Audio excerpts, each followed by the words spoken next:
Korea's income security for older people has been steadily expanding. The National Pension Scheme, introduced in 1988, has been gradually stabilizing, and basic pensions have been provided to the low-income elderly since 2008. However, despite the expansion of welfare prices, the old age poverty rate has not decreased dramatically and remains high.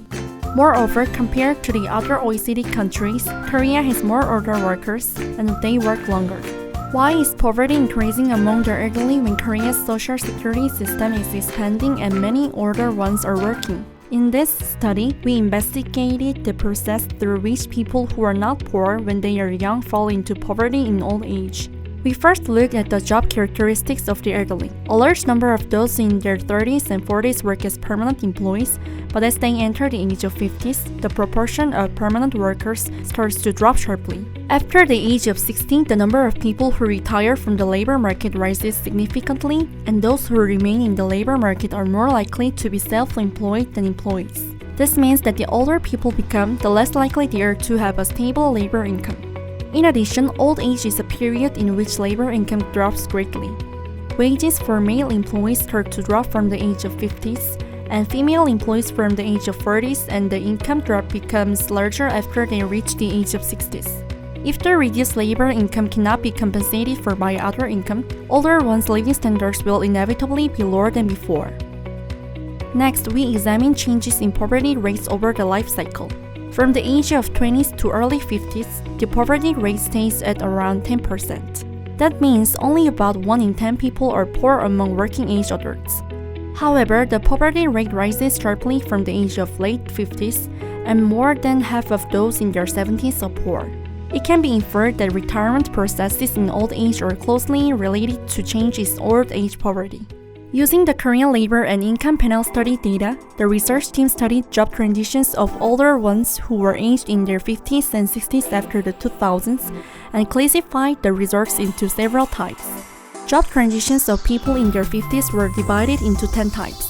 About half of those in their 50s had a stable job, either as a regular employee or a self-employed person.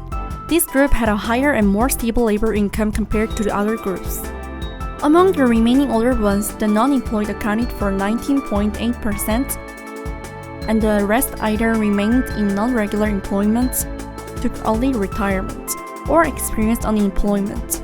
The group with unstable jobs had a lower labor income, and the groups that experienced early retirement or unemployment had a period during which their labor income was cut off. The decline in labor income among those in their 50s was concentrated in the groups with unstable job trajectories, and these groups account for about 1/3 of those in their 50s.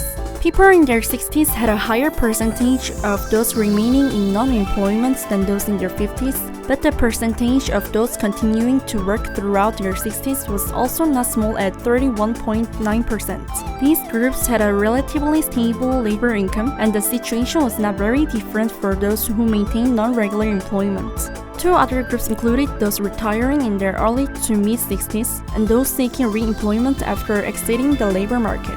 In the retired group, labor income and working hours declined sharply. The re-employed group typically had poor jobs with short working hours and low labor income. These results shows that various retirement processes exist and that there are significant differences in income changes according to the retirement processes.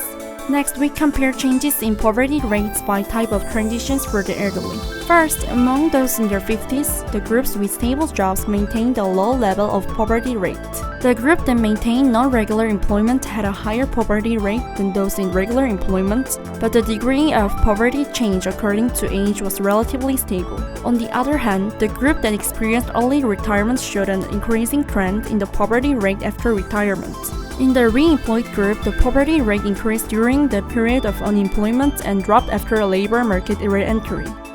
Among those in their 50s, the overall change in poverty was not big, but it was confirmed that the poverty rate began to increase for the groups with unstable job trajectories. A similar trend can be seen among those in their 60s. The group who maintained employment throughout their 60s had a relatively low poverty rate compared to other groups, but in the group with unstable employment, changes in poverty were observed according to job transitions. For those who retired from the labor market, the poverty rate started to increase drastically after retirement. As for the re-employed group, the poverty rate dropped after they were re-employed. People in their 60s experienced a large increase in the poverty rate overall, but it was confirmed that maintaining a job or seeking re-employment contributed to lowering the poverty rate. The main findings of the study are as follows. First, maintaining a job as people enter old age plays a crucial role in preventing income loss and reducing poverty. Those with stable jobs had very low poverty rates, and even by maintaining non-regular employment, older ones did not suffer a significant decline in income. Second, retirement at older ages is a major factor in lowering incomes and increasing poverty. Regardless of age, retirement has invariably reduced incomes and increased poverty. This shows that Korea's social security system is not adequately dealing with the reduced income of the elderly after unemployment. Third, the labor market exit and re-entry also affect poverty. The reality that many older people are employed in vulnerable jobs is the outcome of unavoidable choices due to the unstable labor market, inadequate welfare system, and weakening family support. Based on these research findings, we derived 3 policy implications as follows. First, extending the employment period for career jobs can reduce old age income decline and delay the entry into old age poverty.